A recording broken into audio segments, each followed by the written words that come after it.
Hello and welcome to India Ideas. I'm Gautam Roy. This is the show which is all about science and tech, innovation and entrepreneurship.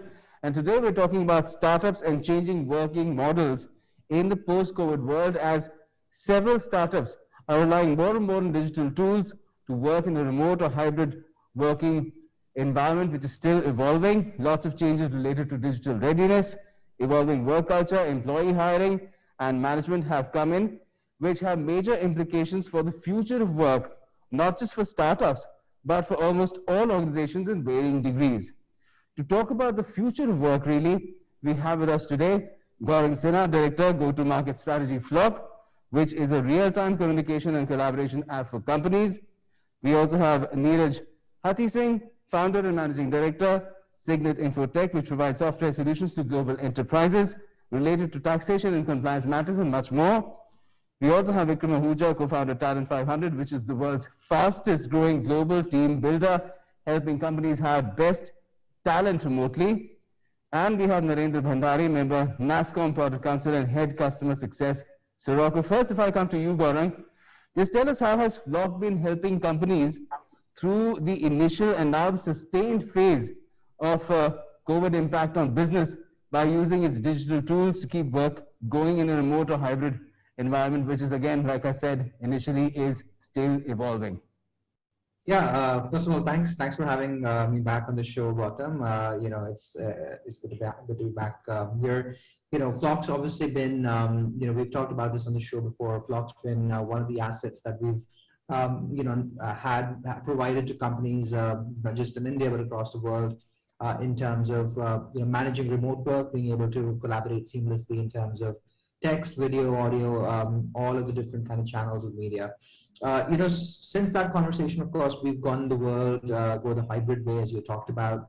And I think, the applications of those, of platforms like ours obviously become perhaps even more important in some sense, because now you've got not just the remote kind of challenges to deal with where folks kind of don't become connected, but there's also kind of the risks around certain folks being in the office, certain folks being out in the field, certain folks being remote, and almost in some sense, different pockets of the organization feeling a little bit disconnected. So I think we've been looking at that space closely. I think the vast majority of organizations and teams that have been working on Flock are hybrid in some form or another. So we've definitely seen some fairly solid applications. In fact, we've now also seen some fairly good examples. I mean, one of our customers, a major FMCG company, Britannia India, for example, has been making some fairly path-breaking innovations because they have folks out in the field who are operating in the markets, they're distributing their products, and they have managers and folks within the office as well. And so they've been running some fairly innovative programs in using a platform like ours to kind of bridge that gap. Have systems continue to feed in information, have folks in the field give feedback, but also be able to kind of work with folks who are working remotely from their homes. Okay, sounds wonderful. Neeraj, if I could ask you, in terms of the use of software where issues of taxation and compliance are concerned, it's been adapted, it's been work in progress because digital transformation was taking place even before COVID happened. But tell us, to what extent has it been accelerated? And the pandemic impact on companies, how are they handling this particular aspect of their business at this stage? I think the biggest reform, one of the biggest reform after GST that has been kind of brought in into digital transformation of taxation into India, that was e-invoicing. And e-invoicing happened effective from 1st of September for 500 crore plus company. It happened absolutely in between the pandemic. Like we had kind of really started coming back to office, kind of a certain level of people, and that is where this was done.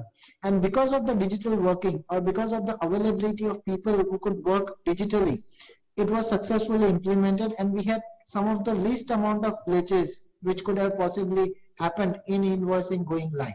Then the 100 crore plus companies also kind of got into that, and that was also another kind of achievement into that. So actual advantage, we feel that whatever the type of integrations that were required from the ERP systems to the government portals through a kind of intermediaries, GSPs like us, that entire ecosystem happened into the pandemic, and we could get lot more time from the experts or the consultants who were doing that particular integration, because they were working from home. So they could extend their work hours, maybe more than 8 hours, 9 hours, or sometimes 12 hours, 15 hours, to ensure the timely delivery for the clients. So actually the work from home culture was highly appreciated, and it helped into this entire process. And I personally feel that the digital transformation is something into the taxation which is not going to end. It is going to be more and more expanded, and not only India but even into the global countries. So like whatever India has done, other countries are also looking up to it and are going to copy it or kind of implement it over there.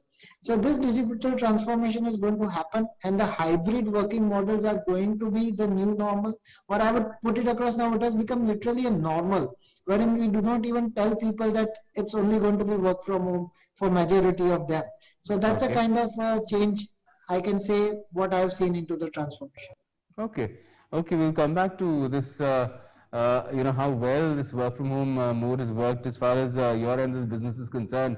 You said a lot of people were willing to work longer hours as well, and there are questions about sustainability there as well. But Vikram, if I could ask you about Talent 500 now and how it's fostering the transition towards remote hiring.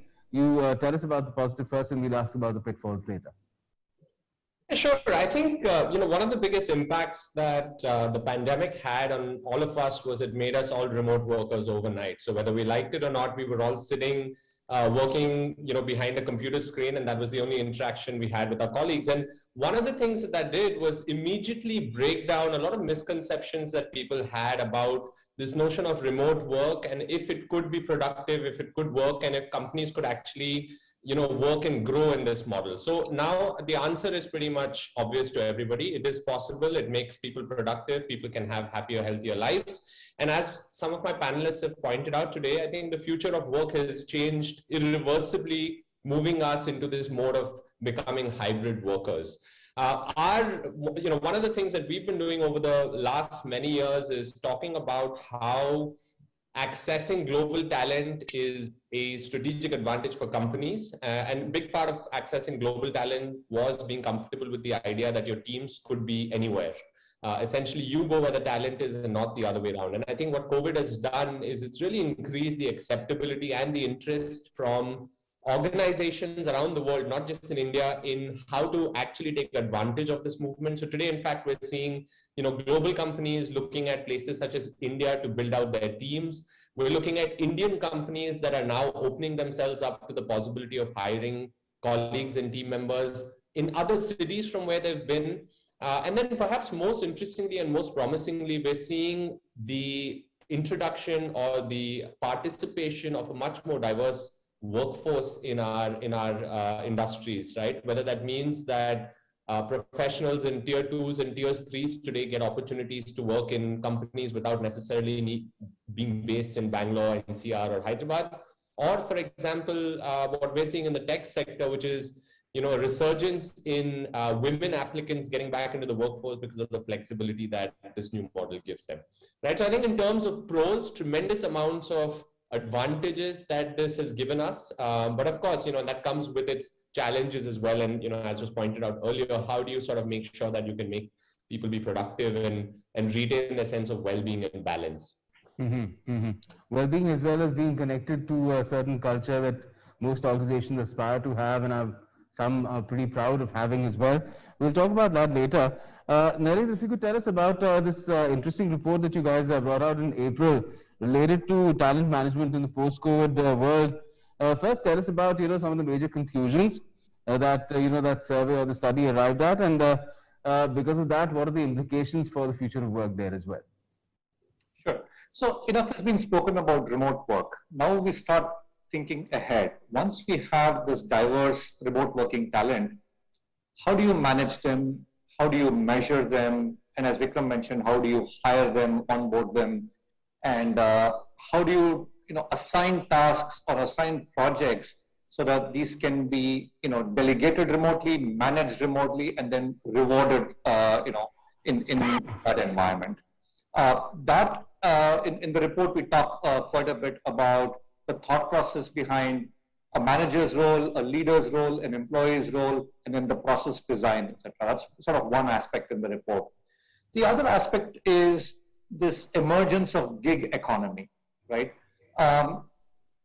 The remote working has actually accelerated the adoption of gig economy.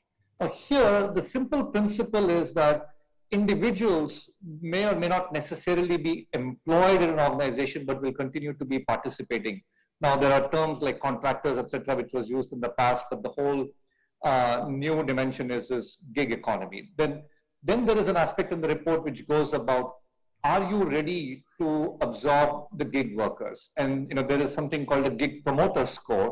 And in the gig promoter score, one of the conclusions is this formed a matrix of what kind of functions can be assigned to gig workers, and are you ready in your organization to have those systems to work with gig workers, and are the measurements there? So the report goes into zones of optimisms, realism, caution in terms of gig economy employment. Okay. Then there is an aspect of how do you design processes and tasks, right? Our traditional mechanism is there is a ladder. I join as an engineer and then I move up the ladder.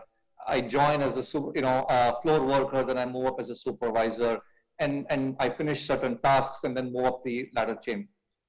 Going forward in the gig economy, you may have different notions of climbing up the ladder. You may have different notions of measuring work, right?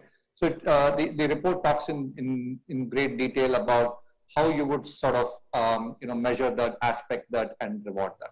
And on one personal note, I switched into my new organization, Sirocco, in the last 1 month. Mm-hmm.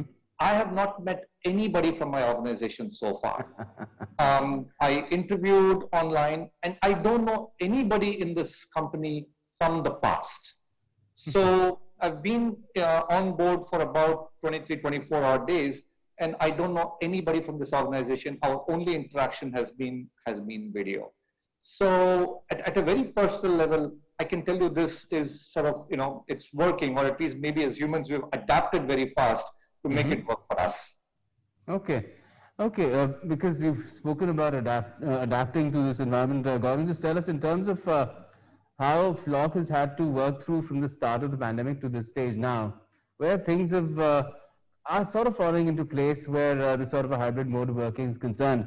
What kind of tools have you had to come up with to cater to the needs of this particular phase, especially where, not just communication and collaboration are concerned, those are the basics that you address, but even the other issues such as, say, managing people? Right. Yeah, I mean, Naren, thank you for bringing up that example, because that's one of the things, when in a remote setup that we've experienced and we've seen be a challenge for a lot of our customers, includes us as well as a company, right? And the challenge is as follows, which is you join a new organization. There's maybe 200 people working at the company, 500 people working at the company, and over the course of time, when you work in an organization, depending on the kind of level you're at, you will have on a day-to-day basis interactions with 30, 40, 50 people, and that you will at least get to, that will become your first degree network within the company. And in the absence of interpersonal interactions, meeting people, you're only going to end up meeting sort of the folks who ultimately you have worked with, and everybody else is kind of invisible to you. So that's kind of the challenge that that exists, and we've tried to solve with technology, right? And there's two components to it. There is the synchronous component to it, which is how do you meet people and make relationships work, as within a team and one-to-one. And then there's the asynchronous challenge of it, which is how do I find the IT people? How do I find somebody who I need to get some work done from, and so on and so forth. And there's a knowledge base or an asset, etc. In a physical office, it's often easy to ask. Sometimes in a remote setup, you don't even know who to ask. So by way of solutions, the synchronous side of things, there is the aspect of your company really being sensitive to it. And over the course of the pandemic, we've seen that companies now have put into place strong programs. Folks, for example, there's programs like peer-to-peer meetings. You meet a random person within your zone, and you get to know them, and so on and so forth. So that there's companies that have put programs, and we act as enablers there But the asynchronous side of it is just as important. So you have to have a knowledge base, you have to have a place where you can go and find all of the information. And so again, with platforms like ours, we've had the ability to, link out to company wikis, have a ready reference of all those platforms. So you don't, even though you feel, for example, the distance in terms of not being able to meet people, at the very least, semantically, you can say, hey, here's the metadata of my organization, and I'm comfortable in knowing what's going on around me. Okay. Now, since you're the MD and founder of the company, if I could ask you, Neeraj, what kind of issues have you seen cropping up within your own organization and, with the kind of clients you service worldwide that have made you, think that, this is something that we never experienced before and we need to solve for it. Otherwise, it will be a problem in our business going forward. And what have you done about it? First and the only and the biggest challenge I would put it across that we are facing and we have faced over the last 1 year is justifying the productivity to the clients. So if you put across that people were sitting in office, and I wouldn't say they would have worked for those 8 hours or 8.5 hours, whatever it is, but it was easy to kind of justify that they were there in the office. Now working remotely and working from home, and you may have multiple PCs working side by side onto that. It has become a challenge that how do we change the model from being a timesheet oriented model to a productivity oriented model, and how do you really kind of assign the compensation along with it by which it is more productivity oriented. So this is a kind of an ongoing debate which is going on from our side also and from the client side as well. That is where we are working onto the client project. A similar challenge is also forced into our own product developments and other areas, wherein the micro level management or a micro level supervision is not possible to the extent which was possible into the office, or even the sequential or a parallel way of working that is kind of creating a major challenge into this. So these are the challenges and the problems of it. I would say for the initial few months of the pandemic, and that is I talk about 2020, we had exceptionally good productivity. Means like people loved working from home, they really enjoyed it, and that is there. Now the boredom has set in because people want to go out of the home, they want to explore more things, people want to travel again back, and we have not asked anybody to come into office. But today I see a lot of people are started coming to office because they know the offices are open and people are available just for the socializing purpose or kind of having a better or a faster communication. People are coming to the office. So the productivity challenge is something that we need to address a lot into that. Second challenge that we come across is the cultural fitment or a cultural integration, because whatever inductions that are happening offline. It's like online it's happening, and it's a kind of the flavor of the organization, being into office, meeting people personally, and kind of having that one-to-one personal rapport with each other. That does not happen. Meetings go very fine, work is getting done, but the 10 minutes before the meeting or the 10 minutes after the meetings, which are the most critical part for taking quality decisions, they are the inputs that you get out of it, are being missed into this particular process. But we are very adaptable, so we will adapt even to that, and we will find ways and means of adapting to that area. But these are the 3 points which I would say are a challenge and which solutions needs to be found. That is what all of us. I'm sure Narendra has some answers for that, but let me just bring in Vikram on that as well, because Vikram, are these some of the concerns that the companies that engage your company to look for talent worldwide also have in terms of a long-term perspective, sustainability of people who come in from different parts of the world to work for the company, or even those who are looking to be hired by companies that are in different countries altogether, and they would never get to, visit the corporate headquarters or anything and get to find out what the culture is all about in that particular company. Are those any of the concerns, or is it just about, compensation and what will I really get when I, start working for this company?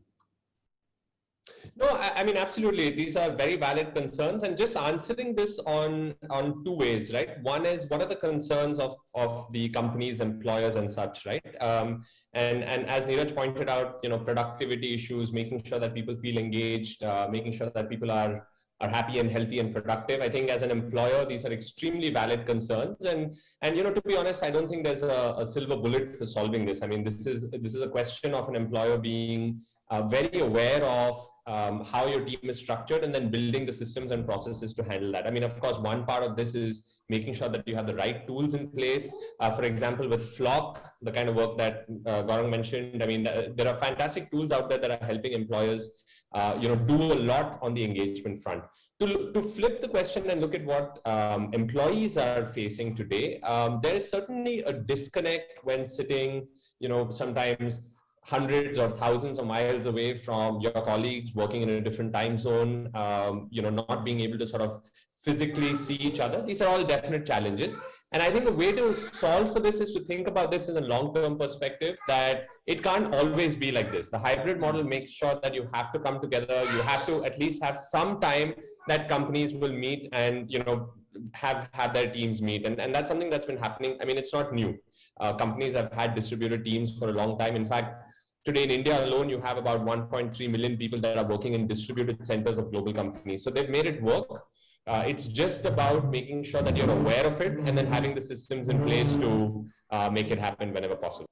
Okay, Naren, time for you to come in now in terms of how some of these problems have been identified by you guys as well, and you have also tried to address them at some level as well. But right now, it is still a very evolving situation. We're just coming out of a second wave, and a lot of people have had a lot of stress in their lives for various reasons. We don't want to go into details because that brings up all kinds of bad memories. But, this is a totally different phase, and what we're preparing for is a phase where COVID may or may not still be around, but there will be changes in the way we work in every possible manner. I think the fundamental change you'll start to see both at the organization side and at the employee side is digital preparedness. Right? Every aspect of digital preparedness, every task flow, every process is going to be examined now, and the company is saying, can this be done without somebody being physically somewhere, unless it's going and flipping a switch or repairing a machinery, etc. So I think digital preparedness, from banks to healthcare institutions to remote doctor consultation to invoice processing, almost every process is going to go digital to the extent that it can, and everybody's going to push it. That's at least one.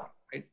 Second is employee readiness, or my readiness at home in terms of power and internet and a quieter space, and being able to manage meetings and lighting, and every aspect of that will go through some change.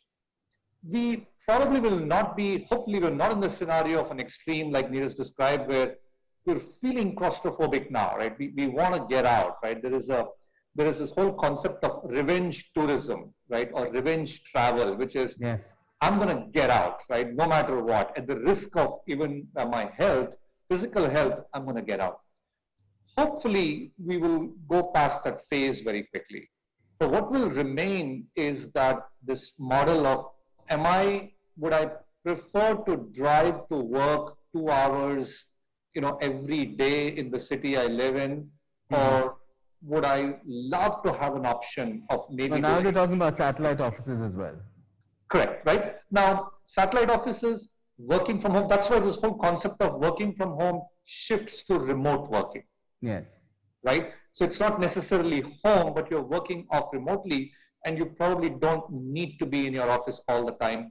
I think the systems, physical systems, processes, incentive systems are undergoing change. Okay, we've very little time, so I have one common question for everyone, starting with you, Gaurang. Happy or unhappy with the way things are shaping up? I'm just going to take off of, what I think Narendra and Neeraj talked about, which is, I think the thing that I'm personally quite happy about is the fact that it's become a trust-based system and an outcomes-based system, right? Like the other panelists kind of alluded to, and you see that on the balance sheets. We certainly see that with our customers. We see that within our own organization. The stuff that I'm not so happy with, and we see this in our data, is that, you know, you had a 9 a.m. to 5 a.m. or you had a 9, you know, or a 10 a.m. to 7 p.m. or whatever work hours, and, you know, you'd get out of the office and you'd be out of the office. You know, there was a certain amount of expectation setting, and I think culturally we've almost misused the luxury of extra time behind in front of our screens. And so frankly, if productivity has gone up, it's also gone up because you're no longer spending time on commutes and so on and so forth. So companies and HR departments and people just have to be good citizens and set boundaries themselves, because, you know, technology can cut both ways. And so it's something that we have to be kind of cautious about in terms of employee well-being and health. Yes, and there's pressure building on respecting the privacy of employees as well. On that note, Neeraj, happy or unhappy with how things are shaping up? Definitely say happy, because it has turned out to be a far, far better year and a far better future than what was expected at the beginning of the pandemic. Unhappy, missing on the collaboration part, missing on meeting people face to face. So that is one part I would say a little bit unhappy on it. But overall, if you ask me, definitely very happy. Okay, great. Vikram, not too many reasons for you guys to be unhappy, really, are there?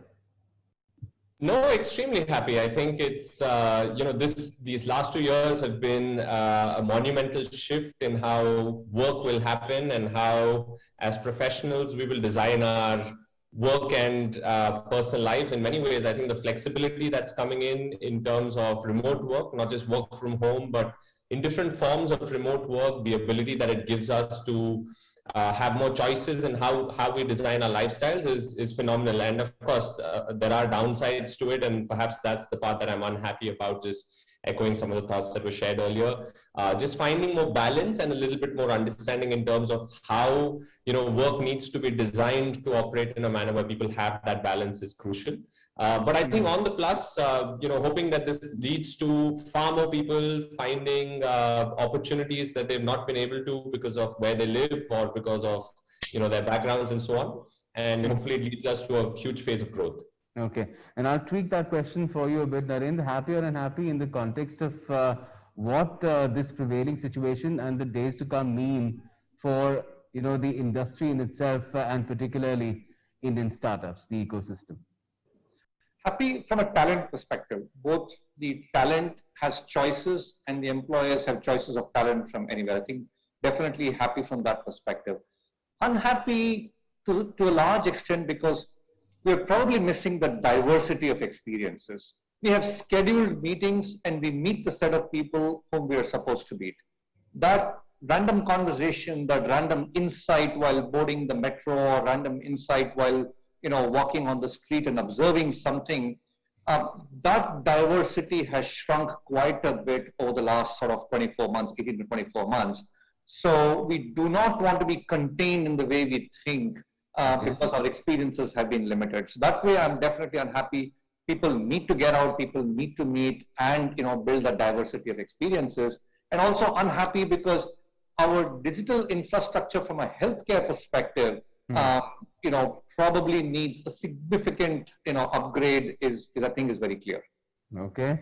So all the more room for, you know, more enterprises to come up and solve for these problems. That's the way I look at it, which makes me overall pretty happy with the situation, because that gives a lot of room for a lot of more business, a lot of innovation, a lot of, you know, inventiveness to take place. And that is something that can just not be denied at this particular phase. Thank you so much for joining us today to talk about it.